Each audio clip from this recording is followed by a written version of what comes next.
Media Crush.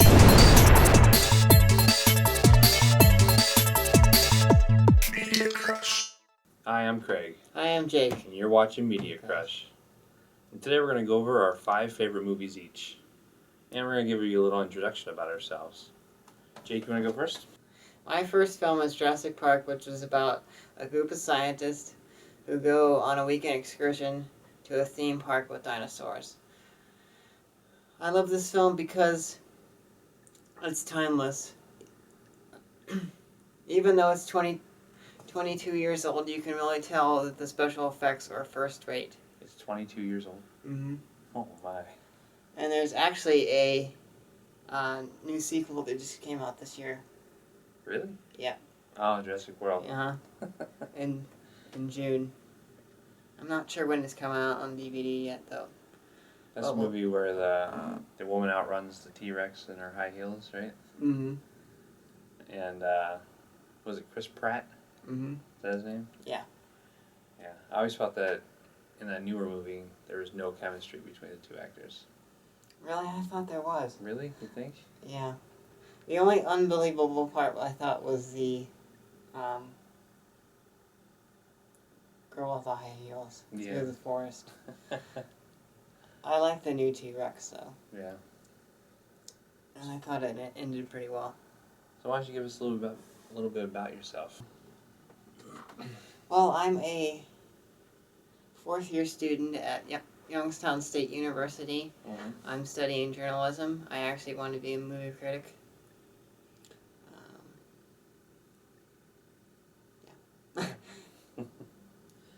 Well, one of my favorite movies is Drive.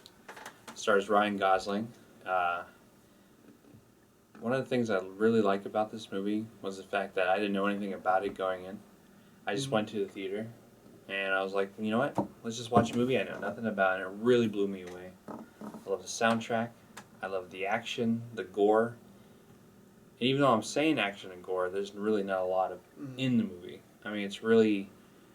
I feel like it's really just kind of like a study on character development. Yeah. See, the first time I saw it, I thought it was like really slow. Mm-hmm. And like I'm more of an action kind of guy. Like it was. Hence Jurassic Park. Yeah. Yeah. And if you guys end up seeing the movie, like Ryan Gosling doesn't have many speaking parts, so it's kind of like just his emotions, which is really good. Which yes. makes him one of my favorite actors, really. It's because he could portray an entire character just by his looks. Mm-hmm. He hasn't been in much lately, has he? Mm-mm. I think he's going to be in a new movie called The Nice Guys or something. I'm surprised he's not going to be in the new Star Wars, because that seems like what everybody else is doing. Yeah. Well, guess I'll tell a little bit about myself. Yep. I'm an artist. Which is... I'm a local artist in my city, Youngstown, where he goes to college. And that's pretty much about it, really. Your mom goes to college. Alright, well, a couple more movies to get to you guys. What else, Jake? My next film is Back to the Future, starring Michael J. Fox. And it's about a high schooler who, with the help of Dr. Emmett Brown, played by Christopher Lloyd,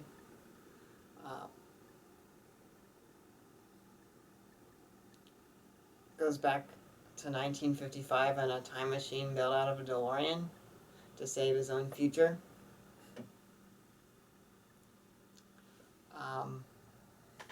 I love this movie because it is one of the more plausible time travel movies, especially for 1985.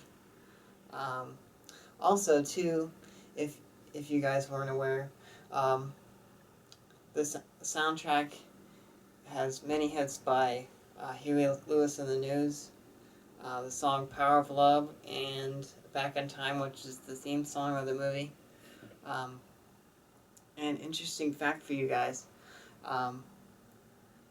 Huey Lewis actually makes a cameo in the film itself.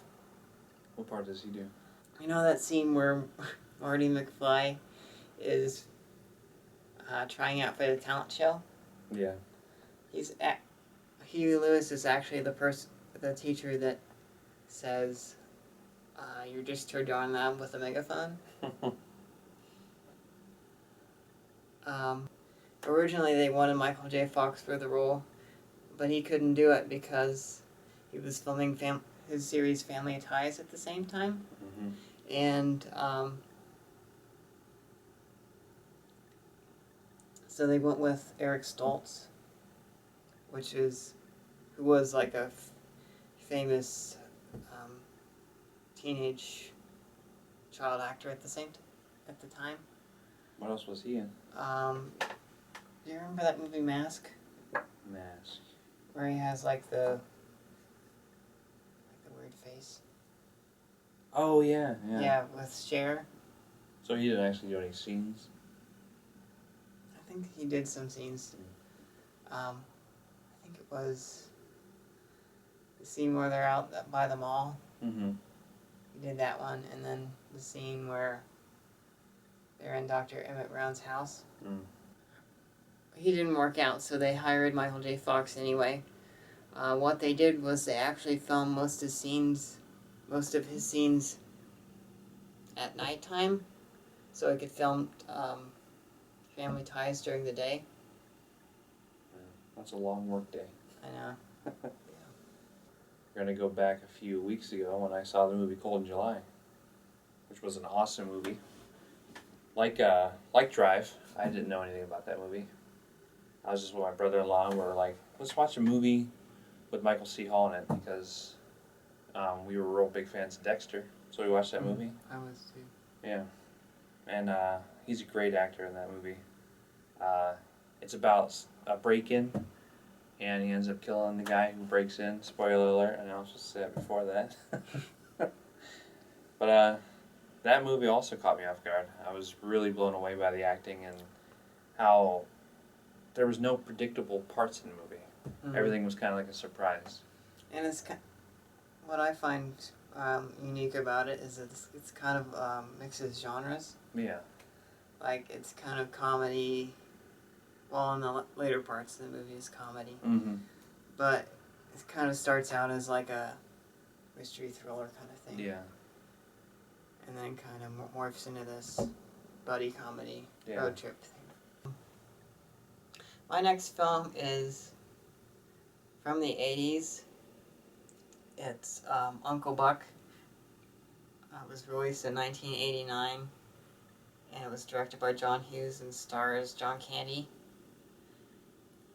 And I love this film because, for many reasons. One being because of John Candy's performance.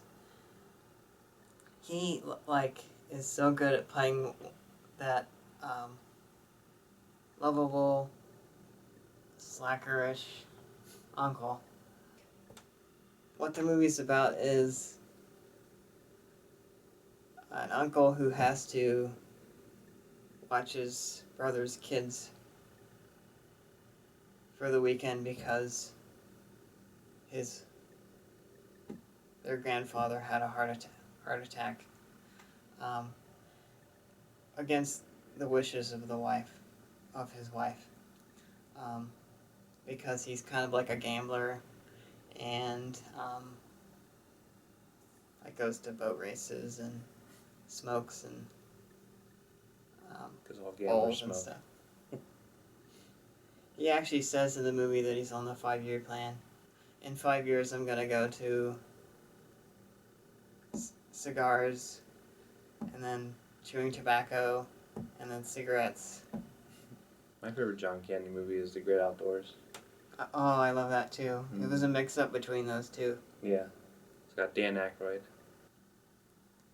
Going with the theme of comedy, one of my favorite comedies, also favorite zombie movies, is Shaun of the Dead.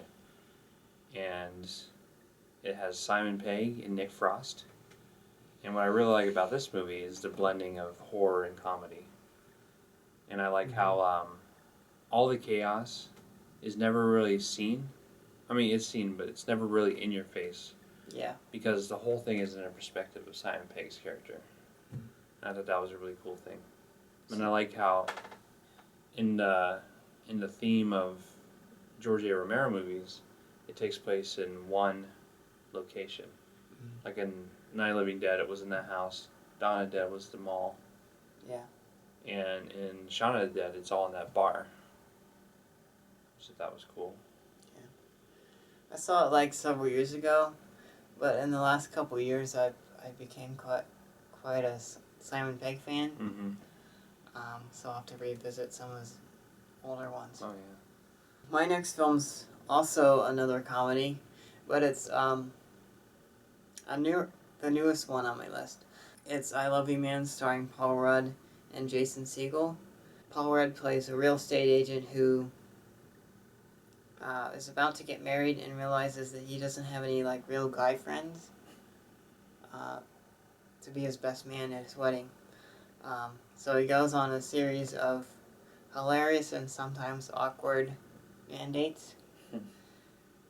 And the main thing I like about this movie, there's many things, but after he finds Jason Segel, comes up with like several funny, really hilarious nicknames for him, like City Slacka or Jobin.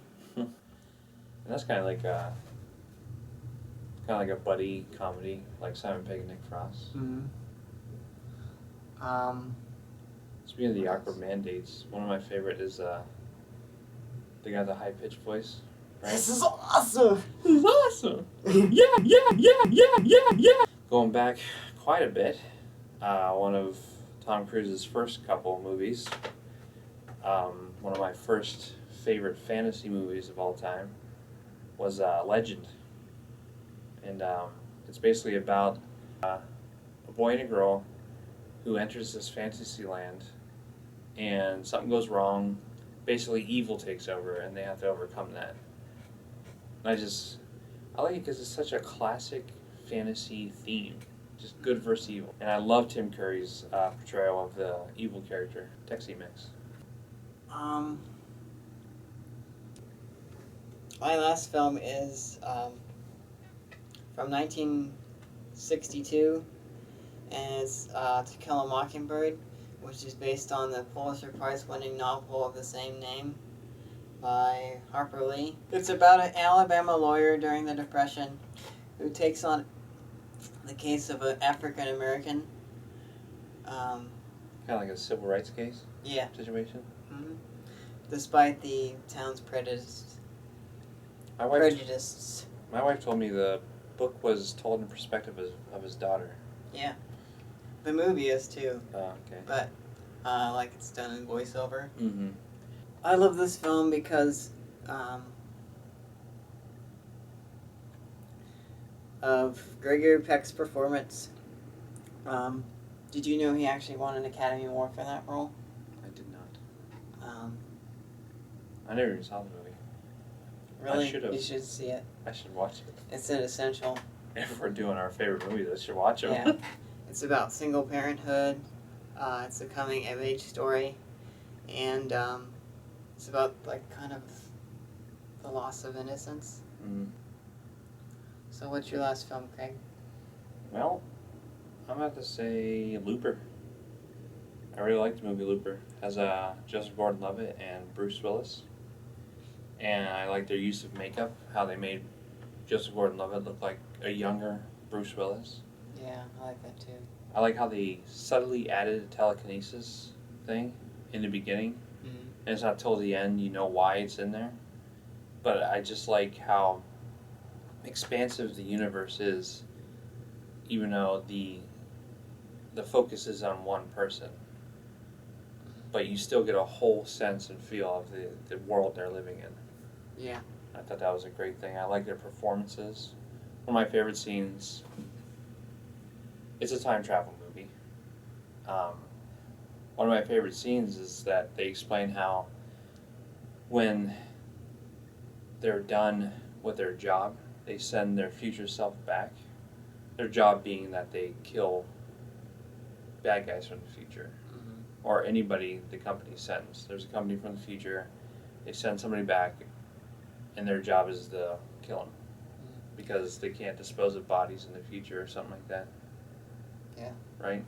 And they put bags over their heads so you Yeah. can't see their faces. Well, one of the cool scenes is one of the loopers gets in contact with his future self, and he lets him go. So in order to catch him, they capture the younger version, and they cut him up, and then you see like the character like lose his hand all of a sudden, lose his nose, and you don't know how it's happening. Yeah. And then it's not till he gets to where he has to be that you see that there's the younger version getting all the damage happening. Do you remember if like it deals with the paradox issue? The paradox being Paradox is if you see yourself, or if your past self sees your future self, then something, you get pulled out of the time-space continuum. No, they don't do that because young Bruce Willis and older Bruce Willis have an entire conversation in a diner, and nothing happens. Bruce Willis' character even mentions that he doesn't want to get into a whole time travel theory speech because it'll just give him a headache. Yeah. Okay, that was our 5 favorite movies each. We're going to have a second one because Jake and I made 10 favorite movies. So we're going to have a part 2. Mm. So this is the part where we give you a recommendation on Netflix. Yep. My recommendation is Old Boy. It's a Korean movie, so you're going to have to read subtitles. It's about a guy who gets drunk one night on his daughter's birthday, and he gets captured. And I think he's in there for 15 years or so. Mm-hmm. And he gets released, and he goes on a revenge spree.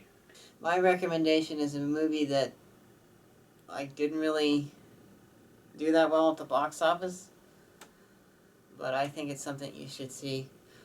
It's called Hector and the Search for Happiness, and it stars Simon Pegg. He plays this psychiatrist who's kind of in a midlife crisis, you could say.